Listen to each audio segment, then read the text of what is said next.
Sticking with the consumer, we got that bad data this morning. It was the final sentiment reading from the University of Michigan, which was a little bit better than the preliminary, but still the lowest since July of 2022. And the fourth straight down month. Inflation expectations came in at 6.5%, near their highest level in more than 40 years. Joining us now is the University of Michigan's Joanne. She is director of the surveys of consumers, and they have been really bad. Joanne, there's no other way to put it. Any glimmers of hope here? Telling us that there are warning signs in the economy on multiple dimensions. Consumers are worried about business conditions. They're worried about their personal finances, unemployment, inflation, basically all of the above. And most concerningly, consumers are worried that their own incomes are not going to grow that fast over the next year. And that could be one reason why they're not going to be able to sustain the high levels of spending that we saw after the pandemic. The only kind of positive spin I can give to this is one I heard from market participants, because obviously I've written a lot up this data with a lot of interest, but they would say, look, these surveys are so bad. I mean, we were talking about basically the lowest readings ever recorded since this began in, I think, the 1970s. They're so bad they can't get any worse. Do you think there's some truth to that the shock is now fully manifested, and maybe in the months to come, as the markets settle down, the rhetoric settles down, that we start to turn a corner? Consumers are very much telling us that they're really worried about tariffs and really worried about the uncertainty and volatility around tariffs.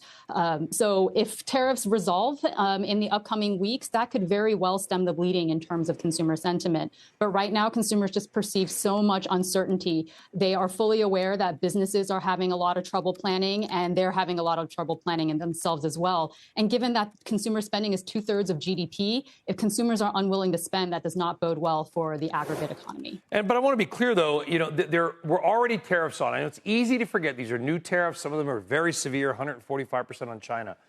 There were tariffs that were put on in 2018 by the previous Trump administration that were left on by Joe Biden. Joe Biden slapped new tariffs, 100% on electric cars made in China. You're in Michigan, so the car business is kind of a big deal. So really this would be the third round and bigger or the biggest round yet, right, Joanne? And so you just wonder, is this sort of the inflation straw that may break the consumer back? I don't know.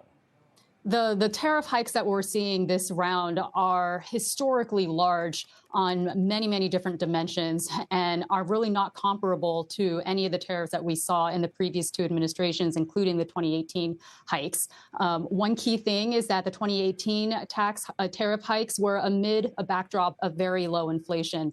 And now we've had consumers telling us how frustrated they are by high prices and the persistence of inflation since the pandemic.